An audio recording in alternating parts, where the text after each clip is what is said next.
Unmuted. We should be good to go. Okay. Hello. Sounds coming through. Hello out there. Where'd my background music go? Timeout. Quick pause Yeah, for well, we'll just listen to fill the void with our sweet voices. Uh, yes, welcome man, to the I think it was this one. I think it was this third one. episode, I believe. Ooh, it's a little loud. There we go. It is, I think,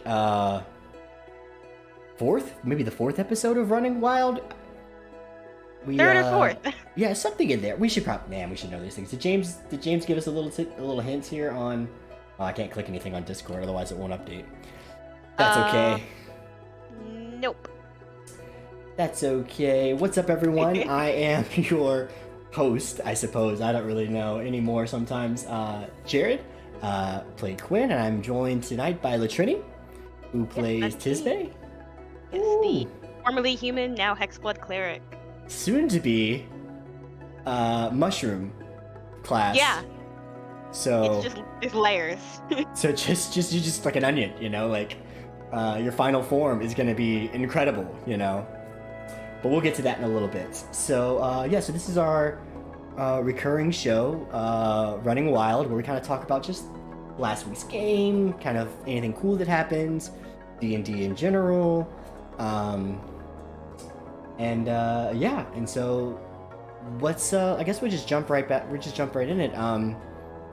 Last episode, we started off with a bit of a dance, right? Do you want to kind of walk through what happened there? Nay, I will dance through it. Oh, there you go. Well, fine. Okay, I regret that. So yeah, we started off the episode at the Miller's house, and Tisme once again decided to go commune with her deity, or whoever this secret cloaked figure is, and go for this dance out on the water with her at dawn in just a totally normal way. It's fine, as we all do. I mean, it looked liberating, to be honest. And then, well, okay, so I won't jump too far ahead then. And then my character Quinn, I think, who's actually, I don't think he's proficient in perception, even though he maybe should be as a ranger. But like, he hears something goes on, wakes up, manages to kind of just follow downstairs and sees you out there dancing. But not with the figure, which is weird. Which is always, always strange. We were just talking about a second ago, like when a player knows something and the character doesn't, and it's like, like you have to. I'm not good yet at being like, okay, well, what would Quinn do in this situation? Like what would he do differently? And so, like, I don't know. I was like, oh well, your mentor should see this because she knows you better than I do, and so Right. then I wake her up, and then of course you catch both of us in the act out there staring. I was sitting there myself. I was like, "Don't wake her up! Don't wake her up! Don't wake her up!" Yeah, I don't know. But it made sense in the moment. Like, character-wise, it makes perfect sense. Yeah, well, I'm just hoping to glean, like, Quinn is hoping to glean any insight into, like, what is happening all around him. You've been thrown into a very strange. A lot has happened since arriving. A lot has happened. Yeah, I seriously sometimes at night I have to like, okay, I'm Quinn. What am I feeling right now? Because I feel like sometimes I come like super blank and kind of like just, not really sure what emotion to have, so don't show too much emotion at all. And so I'm trying to do a better job of like sitting back and thinking to myself, okay, like you're gonna be weirded out and you're probably gonna be a little defensive about the kingdom, and you're gonna be a little anti-Fey, I think, since you've been kind of trained to hunt them. I love this like Looney Tunes moment you have, right, where you're dancing on the water and then all of a sudden everyone sees you. Yep, and I'm just like, "Hey guys!" Yeah, fall through the water. I like to think you hover there for a second, then you just kaplat, then you just completely go through. And then just totally normal, just like, yeah, isn't this what we all do? Had to make my first deception check while going through that conversation of the game, which went awesome, as I knew it would. I wasn't sure how to play her, because on one hand, she doesn't really want to give out extra information about all the stuff that's going on. It's very personal, and no one really seems to be reacting too positively to it, so she's a little bit cagey as to how much you should say. But also, I know the character is terrible with charisma and cannot lie. So And then fun we're to see. joined. Yeah, we're joined by Bisbo and and Esmeralda. And Esmeralda is probably the only one who is into it in terms of like, Yeah. at least understands what's going on. You know, she's the one who's like, "Wait, were you dancing?" It's just like, okay, this is kind of, there's something to this. And Taylor's so good about knowing. I feel like Fey lore, like even like pseudo like Fey lore, like not in our game but just in general. And so she just picks up on that stuff like right away. Yeah, whenever she pulls those things out, I'm just like, how do you know all these things? Yeah. Like, I know this much, but right. must be studying. And your horns. Yeah. Oh, that's right. We missed an important piece there. You get Oh, yeah, kind of the like glamour. touched. Yeah, exactly. Mm-hmm. So I didn't. Yeah. So there was a moment I was like, did she heal you? Did she not? But I guess it seems. Me too. It seems not. Yeah. Because you had to roll to feel your own horns, didn't you? I had a moment. I was like, I had an inkling of what it might have been happening, but I wasn't sure, which is why I touched them myself. I'm like, are they gone? Yeah. I wasn't expecting them to be. And when I realized I could feel them, I was like, oh, I think I know what this is. Yeah. Um. And I feel like James is baiting us to get our spells out, because in my head I'm like, I could just I'll just cast Detect Magic. But at the same time, I'm like, A, it's a spell slot, which I've only got 3 of, and B, it's like, Quinn believed you. Like, he went to go feel your horns, couldn't find them, thinks they're gone. So like, why would he cast Detect Magic? Without some history of you lying to him about something. So yeah, I think from Tismay's perspective, again, this is all new to her too. She's not quite sure what's going on, but she's not like terrified of it to the point of like, get rid of it now. So she's being a little bit weird about how much of the information she directly shares. So when you're like, yeah, I can't see them, but she can feel them, she's just like, okay, and just like feeling it out as it goes. Right. Which is booking a little bit of interrogation from some of the other party members. So right. That's an interesting dynamic. What path was Tismay on before this dancing? Like, what's Romilly's path for Tismay? Oh, Romilly's path for Tismay. So, if everything had gone as planned, she's been training up basically all of her life to become the next, basically, village cleric. Okay. She's supposed to be confirmed as a cleric of the twin gods of life and nature, and she would have kind of taken Romilly's place as this kind of core figure within the community in the village. Okay.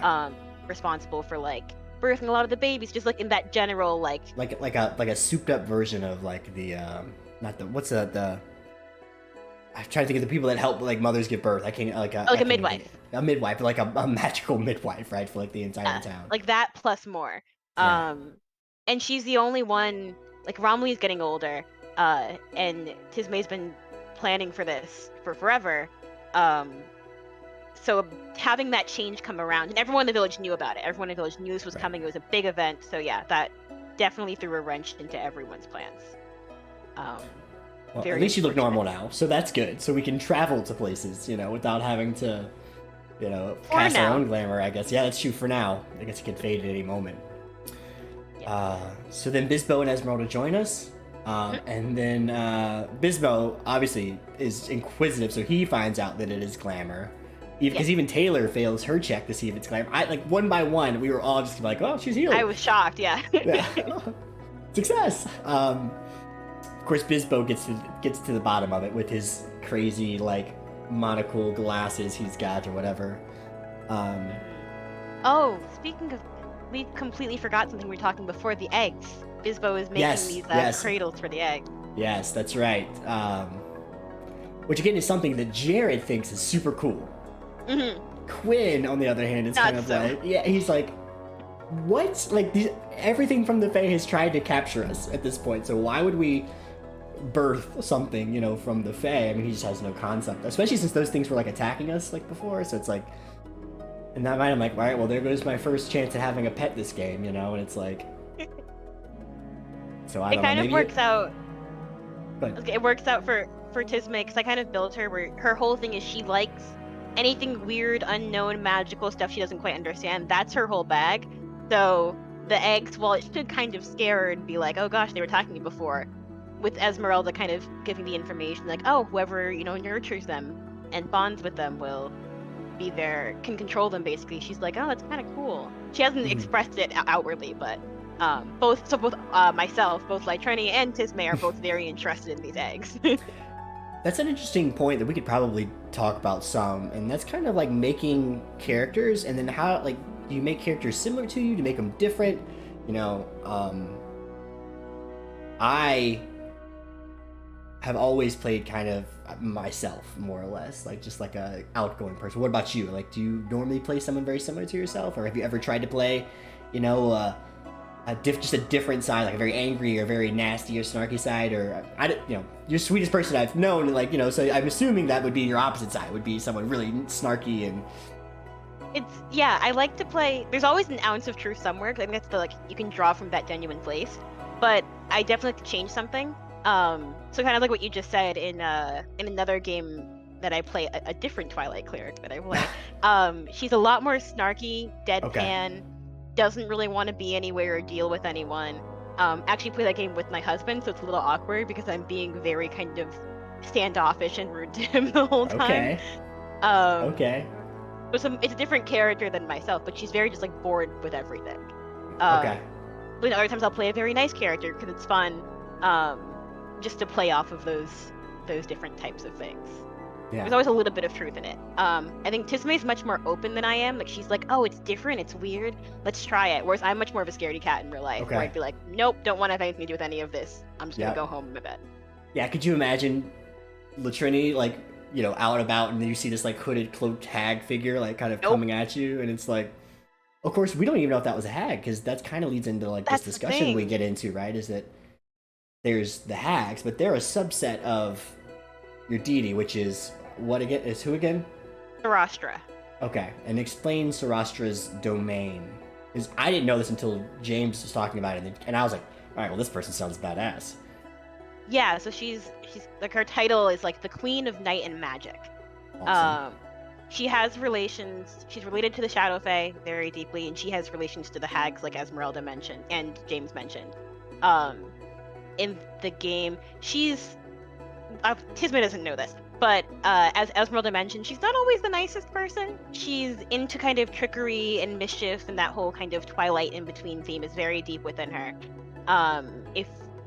If you are on her side and you do good things for her, you'll be heavily rewarded. But if you get anywhere on her bad side, it's bad for you and every generation afterwards. So she's definitely a gray, like dark gray kind of character, like the best kind. Mm-hmm. But Tisme doesn't know any of that, so it's kind of weird because like when Taylor and Esmeralda are saying all these things, like you should be wary of her, you don't know what's going on. I know that she's telling the truth, but Tisme's like, no, I don't know what's so bad about her. She seems kind of. We just dance. We just like to dance. Yeah. What do you think is Tisme's draw to Sarastra? Like, what is it? Just that it's off the beaten path, or is it? It's been something that she's been interested in since she was a kid. I think, like in parts of the backstory that haven't come up, she's like classic middle child. Okay. She's like these older siblings who were got a lot of attention, younger siblings, and she was kind of lost in the middle. And I think it was a lot of the monotony of being from the village. She wasn't very interested in it, and she was drawn to the unknown, the strange things. And so being surrounded by this forest that has these ties to the Fae and stuff like that, she was interested in the things that were a little bit off, a little bit weird, the things that no one else in the village really was interested in. Mm-hmm. And that just grew until she eventually, through various circumstances, ended up encountering this deity, this being who was basically the embodiment of the whole unknown and magic and mysticism, which was the whole thing that she loved. Yeah. And so that just drew her in because she got to have more and more of that, like the mystery of everything. She's like curious to a fault. Which is ironic because this town is positioned to be like to understand all of this, but they've just forgotten, right? So in a way, your rebelling is actually kind of almost finding your way back to this town's position in this kingdom and in this sort of this area, because like they're supposed to be the ones that understand all this stuff, but they've just kind of forgotten. Right. Damn, I had another good question, and what was it? I have an open-ended question, I guess. Sure, please. Which is something that's come up before. We're talking with the whole party, but some of the like intra-party dynamics, as we're starting to get to know each other a little bit better. We've talked a little bit before about like the dynamic between Quinn and Esmeralda, as like these opposing forces of the kingdom and the Feywild, and how you guys interact. I was curious about your thoughts as some of these kind of inter-party dynamics are coming up, where you think they might go, or your thoughts on like how that's playing out. With just Esmeralda specifically, or like everyone? In general, but just starting with Esmeralda, because that's the one I think that's most pronounced thus far.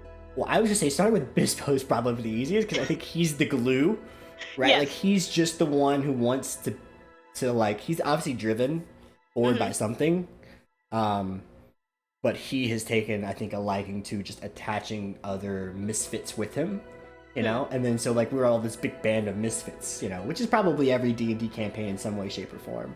So I think he's the glue, right? And I think it would take something serious to like create a riff with him, and I kind of shudder to think what that would be, because it'd have to be pretty bad. And if it's got to be pretty bad, then it's probably Quinn that does it. Maybe Esmeralda, because I don't know. Esmeralda and Quinn, I do think, are two sides of the same coin, right? Like, if you think like, you know, kingdom, village, it sounds like we come from similar sort of families. Like, we haven't talked about Quinn's family much, but comes from a pretty higher up family. Doesn't have the siblings that Esmeralda has, but he's very kingdom, and kingdom is the way, and then that's just the way it should be. And then she's very Fey, you know, Fey is the way, and so like that's why there's, I think, that instant butting of heads. And then there's Tismé, and Tismé and Bisbo, I feel like, are kind of foils in a way, but maybe not as aggressively. Like, whereas Bisbo is about the weird and the mysterious and the unknown. For him, I think it's a puzzle, and for Tismé, I think it's an experience. Whereas like, it doesn't seem like Bisbo he gets involved because he wants to figure out how it works. Tismé seems like she wants to get involved because she wants to be involved in the moment, right? Does that make sense? Like, that makes perfect sense. Yeah. One's taking notes, and one is living in the moment, right? And then like that's kind of the juxtaposition. So it's like this. So I see like this kind of cool foils starting to form. The interesting ones will be like Latrini and Esmeralda, Tismé and Esmeralda, Tismé and Quinn, you know, and then kind of like some of these like side relationships. I think that'll be kind of cool to see how they form. Because Quinn is recognize that you're the center of something here, but obviously no you're one's more quite than, sure what. Yeah, obviously you're more than a plot point, though. You're a character, and so I think he's gonna have to reconcile with that in some way, shape, or form. Same with Bisbo. Yeah. Like, Bisbo's got something going on, but he's also, it's kind of the opposite. Bisbo's a clearly defined character, no clue what he has going on, right? Like, it's some PI, right? It's a big ridiculous. So it's like, I don't know. I feel like I rambled though. What are your thoughts? Do you have any kind of similar notions or anything you've observed that you're like, huh, that's interesting? Yeah, Tismé will remember this, you know, like. I think Tismé is mostly because she doesn't have a lot of friends, so this is like the closest to, I guess, this is like her first experience of like, is this what a friend group is like? Is this what it's supposed to be? She's not quite sure what's going on. And she's a bit of a follower, so I think she's just kind of observing the different dynamics in the group. So seeing like what's going on between Quinn and Esmeralda and where they differ in opinion is fascinating to her, especially being from the village. Like, she hasn't really seen these differing opinions so up close. So just watching that go back and forth and seeing like, oh, this is how different people are doing things and how they're clashing is just fascinating to her. And Bisbo she also just finds fascinating, because he's a whole a whole thing in and of himself. So she hasn't had like a lot of one-on-one time with all the different characters, other than Esmeralda at this point. And even then, it was like getting chased to death, you know? Exactly. So like, she popped out and it's just like, oh, let me help you, and then ever since then it's just been go, go, go. Yeah. So at the moment, she's starting to get a feel for like the personalities in the group.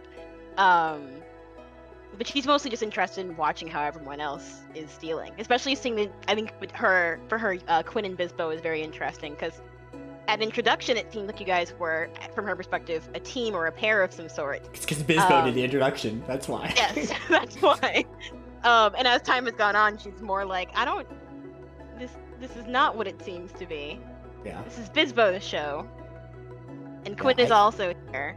I think she's like, I asked a couple questions before, like insight checks about like, what's Quinn thinking or what's going on. I think she's a bit more interested. Like, he's been quiet, and I don't actually know who this person is. Yeah, I think that's core to him is he doesn't really know who he is. Maybe he knows what he doesn't want to be, but yeah, I don't know. Like I said, I really like Quinn as kind of like an enigma for me sometimes, because like I'm playing a character that I don't normally associate with, which is quiet, reserved, you know, like mention this is atypical of your yeah. So, and I can draw on some of the sense of like duty that he has, and like, you know, like sense of like kind of like that teenage blindness that you think everything works a certain way because like that's sort of the way you've always known it kind of thing. But in terms of just like trying to like always be calm and reserved and like observance, that's hard for me, especially when Eric is just firing off just absolute nonsense in all directions. Because like in my last campaign, he and I played together. We fed off each other. Like he would do something and then I would like amplify it and vice versa. So like it's tough. It's tough playing with that kind of energy. I'd spend half my time laughing and then I have to go, okay, now Quinn. Bring it back in. Yeah, right. Quinn is disgusted, you know, or something crazy like that. Mm-hmm. So, but you know, like you and I think Tismay and Quinn have that explorative curiosity, which is kind of interesting. Quinn wants to see things they're both to watchers see in that way. Yeah, and I think whereas if there's an unnatural thing, I think Tismay will go and Quinn will kind of like circle around. So so yeah, maybe that's something that we'll see more of kind of going forward. We are linked in another way, which is we both have mind rot, apparently. Yes, true. So from the battle against the those strange corpses wrapped in the vines, and yeah, did he give us that name? I have to pull it up. I have to do a dig afterwards and see about. I don't know. It was a thrall of some sort. Was the main dude? I have something right here. Let me pull it up here. Oh nope, that's just a creepy image. Didn't put a name there. Yeah, so we find, you know, we get our heads together, we head off, head into the forest. Someone is leading us. I was leading, but I rolled a terrible survival check. And I have great survival, so that was upsetting. Well, you know, and it's happens too, and that's, you know, without the bad checks, you know, you kind of, I feel like you would never get to some of the cool off-beaten things. Sure. Yeah, so we get a little off the trail. I think the giant size, like what, like, you know, 2-story mushroom should probably have been a clue that we were going in a direction that, you know, I don't know where. True. But we get ambushed by, yeah, like some sort of mushroom, like thrall, like fungus thrall, it seems like, that's been animated and then forced to attack us. And at first, we were kind of dealing with those people pretty well, I thought. And then the main... And then the main baddie showed up, yeah. And yeah, so tell me, I guess, what's Tismay's approach to these fights? You know, what's like, what was your kind of mentality going forward? Because we got kind of surrounded, like, if I recall correctly, right? Like, what were you thinking? You're like, oh no, not again! Please don't! Is this another one trying to steal me? A little bit. Yeah. I think now she's got a little bit of like anxiety around like being surrounded by things and thinking she's gonna be dragged away since it's happened like 3 times in a row. Yeah. No, I think her mentality, I'm trying not to get my mentality to get mixed up with hers because I get really nervous about spell slots, and so this was one of those battles where I was like, I gotta conserve them, I can't use them all at the moment, which doesn't work well because like she's not meant to sit there and bash the thing with a hammer. But I think her initial thought, because she's not a fighter, that's not in her backstory at all. Okay. So she's a baker. Yeah, she's just a baker's daughter who went and like danced in a forest every couple days, but like she's got, you know, basic training but nothing fancy. So yeah, I think her general approach is to get away from everything. Like, her first thought is something's in her face is like, get rid of the thing in my face and then back up and then do something. To give her some time to breathe, I feel like. Because I think she just gets overwhelmed when it's in their face. So that's why, even though my thought was like, oh, go after the big bad first or things like that. Like, if he seems to be, as a player, that's usually my mindset. But I was like, no, she's just gonna be worried about the thing in her face and what is this? And just getting rid of that thing as fast as she can. But then the mind rot came in, and that whole saving spell slots thing went out the window. Yeah. Yeah, she got hit hard. Yeah, I think we got lucky because I think you got hit first. I don't remember. Was it a pretty strong hit? I don't remember the actual roll, like damage wise. But then I think he had 2 like double ones for like the second and third hit. So like we ended up like taking damage from that. It was like a area of effect spell or whatever it was that caused it. It only did like 10 points of damage total in 3 castings, which is, I think we got a little lucky there. But for sure. Yeah, we've got con saves in the future. It sounds like it's hard to breathe. Yeah, I'm worried about exactly what it will do. I do like Tismay has the ability to deal with that. I was, as James was explaining it, I was looking through my spells. I was like, do I have access to Lesser Restoration? Is like, do I have that somewhere? I didn't have it prepared, of course, but she does have that ability. But it's so tough because. Sorry, go ahead. No, I was just saying I'm curious to see what it does exactly. Right. Yeah, because I was gonna say like Lesser Restoration is one of those ones which is super useful, when you need it. But it's like it's tough to like dedicate a slot to it because like. I mean, especially early on, like, are you often getting, was it poisoned or, stunned or paralyzed? I don't even know, because I don't even remember the subsection of what it does, but... yeah, it's... poison, paralyzation... Blinded, maybe? I don't remember either. Yeah, probably. it's like a bunch of, like, the entry-level status effects. Like, it doesn't cure petrification. Like, that's greater restoration, I think, and like, weird ones like that, but, Yeah, and I can only prepare 7 spells, so... Once you get through the typical, spiritual weapons and cure wounds and stuff, there aren't that many. You didn't whip out spiritual weapon this time, did you? I didn't, because I only have 2 second-level spell slots, and that was part of my nervous, like... And that's such a strong spell, too. Yeah. I didn't do it at first, because I thought it was going to be a couple of those little guys, and then when more of them out, I was like, oh, I probably should have cast that. Yeah. But I wasn't sure... Yeah, I wasn't sure if it was the right time to do it. Looking back, I'm like, yes, I absolutely should have done it. But it's tough to know. We're learning. Yeah, it's tough to know. Did you take any Cobalt Press spells? I did. I used one of them in this fight, actually. I don't know if I called it out, but Withering Smite. Yeah, so what was Withering Smite? So it basically, you're imbuing your weapon with this kind of dark necrotic energy, and on the next hit that you make, you can do an extra, I believe it's 1 or 2 d6 necrotic damage to that, and the creature also has to make a con save.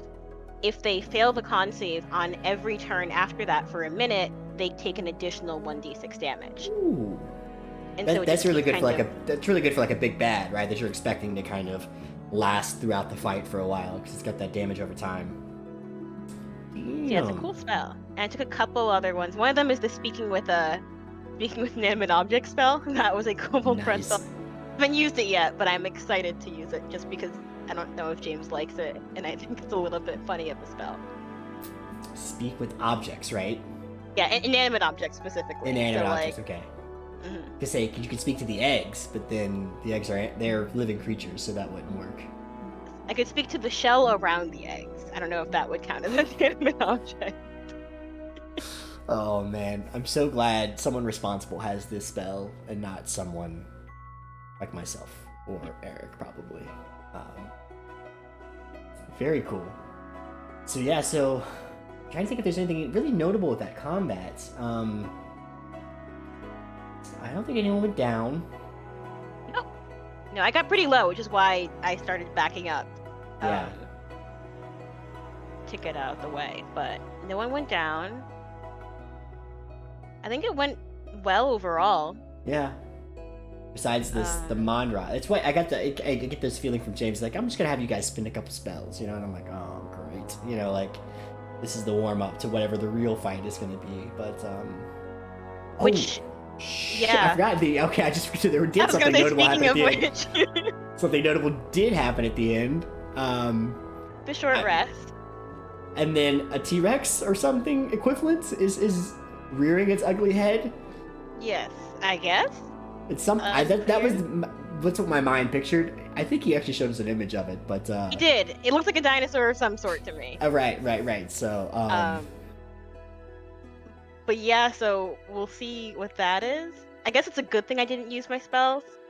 I was going to offer because I took Prayer of Healing that day, which is a 10-minute spell, and we could have healed up and left. Yeah.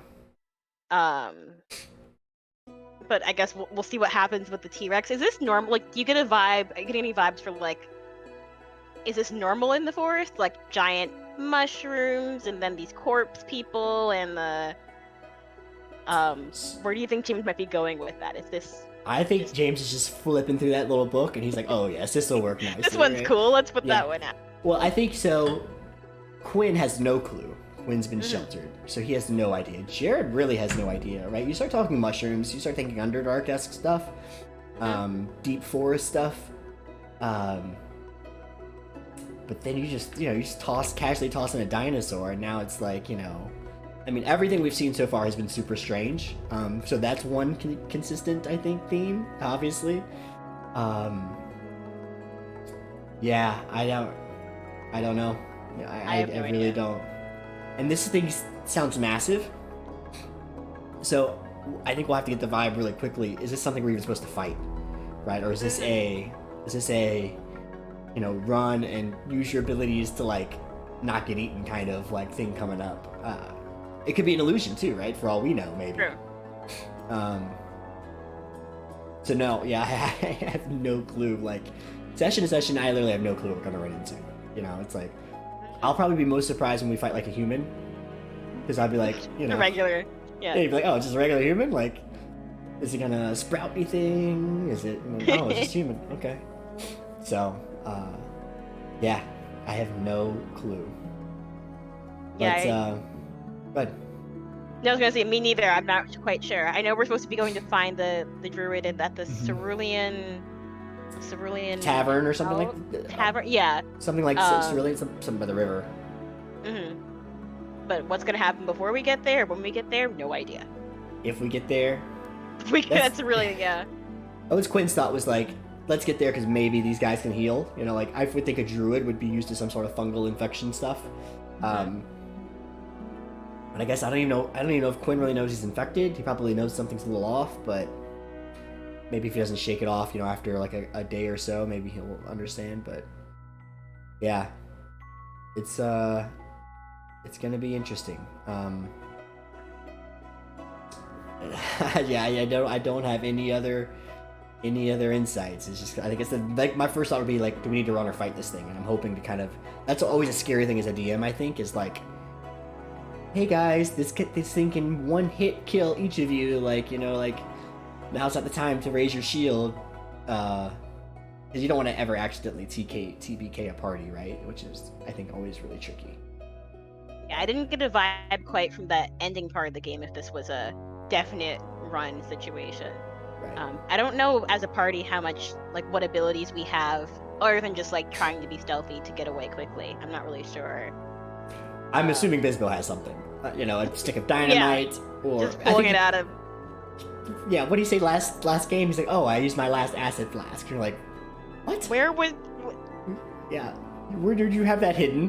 Why do you have acid flask? Just like, so I'm sure we can.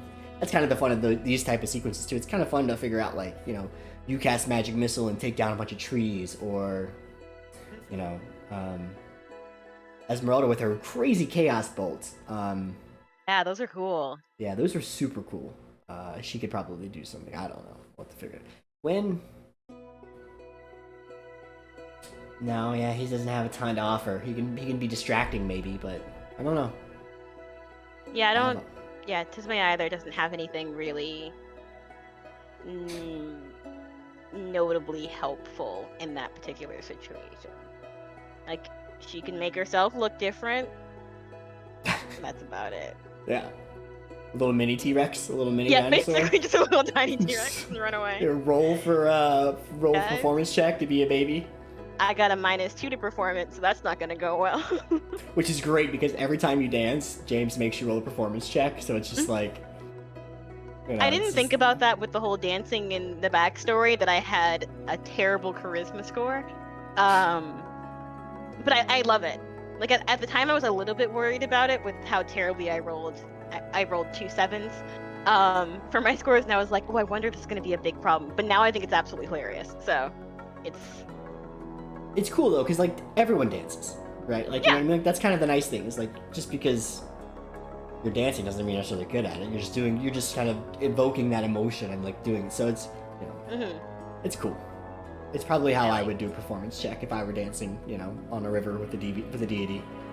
Especially, it's like the definition of, like, dancing like no one's watching, because literally, it's just her, She thinks. And dancing like you're dancing with no one, too, which is interesting for outsiders who are watching. What's that? Did you pick a traditional backstory, or did you pick something from Kobold Press or something secretive that you don't want to talk about? Backstory? Like your not backstory, the background. Background, thank you. Yeah. Oh, that one I chose not a traditional one. No, it was actually one that James found while looking around. Interesting. So secretive then. Yeah, it's not. I mean, at this point, it wouldn't really be that secretive.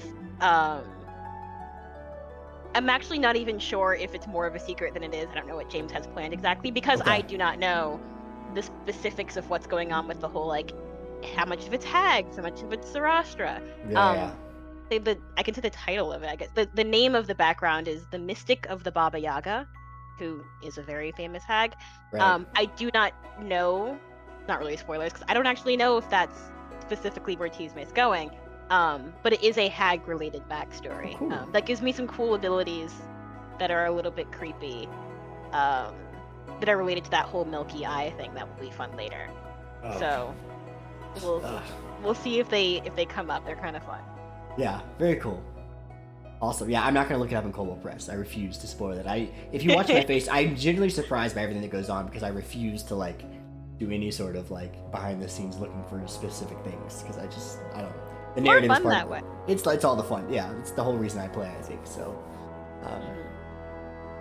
well, But yeah. I think that's all I got. Do you have any final, like, any other thoughts or questions or anything like that you want to get out there? I don't think so. I think we covered most of what happened in the last episode. Yeah, awesome. Well, you know, Monday nights at 8 p.m. CST, 9 p.m. your time, because you're Eastern. Yeah, and then, you know, let's just take a stab at Australian. Why don't we? Is it? I'm gonna say. 10? No, that's my I'm time. gonna say 11 or 12 p.m. Australian. Or 11 a.m. or 12 p.m. I don't know. It doesn't matter. We have no Australian viewers, so. His daughter. Somewhere around that time. Morning. Hey. Yeah. So mornings, join us while we figure out what this dinosaur-like creature is. If we can get rid of mind rot, what is going on with the ex-husband Druid, who your mentor hates and loves, it seems. With that, I think we'll call it for here. People, that way, you know, you can get back and catch up on Critical Role, Exandria Unlimited, or whatever it is. I guess I'll run through everything real quick. I'll run through Sirenscape. We use a lot of Sirenscape on our show, so thank you to them. They're not... Well, that's not what chat's hearing right now. Right now, chat's hearing Music D20, which is a Patreon that I follow. We'll thank RPG at Home, which is James's company. If you need a professional DM to run, I think he's starting up a Call of Cthulhu game. He's great at running these games. He runs a lot of games for kids after school programs, which I think is incredibly cool. Hell, I'll even play his ad at the end of this. He'll really. There's a trailer you can look at. Yeah. And then he's got a Kobold Press. Oh, thank you. Perfect. I need to get some stuff for them. Some like branding. Yeah. And James has got a whole list of patrons that he uses that he speaks of every time. So I think with that, Tisme, thank you for joining me. It's getting late over there by you, and we'll see you on Monday. Yes. We'll see you on Monday. Yeah. Good All evening. right. Good night, everyone, and we'll talk to you later on. Bye-bye. Bye.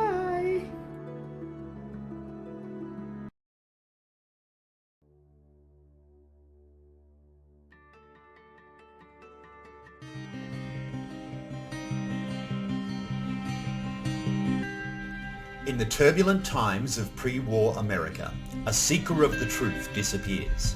Brendan Sterling sought answers in experimental past life regression, and now a missing persons case leads to the discovery of a foul plot that could change time itself and bring disaster to the world. Welcome to A Cold Fire Within, a 6-part campaign for Pulp Cthulhu. This rollicking adventure combines evil cults, weird science psychic powers, and alternate realities in a wonderful pulp style. Hi, I'm James, a keeper at RPG at Home, and I'm really excited to be starting a new campaign of A Cold Fire Within soon. This is one of our long-form campaigns to take place over several months, allowing you to create a complete character in a campaign that is centered around you. Using Sirenscape for immersive sound, the best maps, tokens and images around, our online games are run via Zoom and Fantasy Grounds, which we'll set up for you and is included as part of our monthly game fee. If you're interested in a pulp adventure like no other, come and join us for A Cold Fire Within.